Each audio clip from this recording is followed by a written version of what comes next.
बिस्मिल्लाहिर्रहमानिर्रहीम। अस्सलामुअलैकुम। रज़ा Ali Ahmad YouTube channel में तमाम नाजरीन को खुश आमदीद। गुजरात के इलाके न्यू शादमान कॉलोनी में टाइम बम का इंकशाफ, अहले इलाका में खौफ व हरास फैल गया। वीडियो शुरू करने से पहले मेरे चैनल को सब्सक्राइब करना ना भूलिएगा। SHO civil line Mir Abbas Chaddar ने फ़ौरन मौका पर पहुंचकर जायज़ा लिया तो इंकशाफ हुआ कि किसी ने हाली बॉक्स पर टाइम डिवाइस लगाकर शरारत की है। SHO मीर अब्बास ने वाज़ेह किया कि अवाम में खौफ व हरास फैलाने वाले की तलाश जारी है, जल्द ही मुल्जिमान गिरफ्तार कर लिए जाएंगे। बम डिस्पोजल ने भी ये क्लियर कर दिया है कि ये बम नकली है।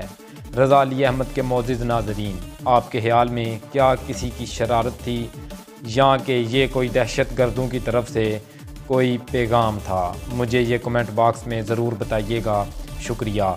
इसी के साथ रज़ा अली अहमद आपसे इजाज़त चाहता है। इंशाल्लाह अगली वीडियो में मुलाकात होगी। उतनी देर के लिए अल्लाह हाफ़िज़।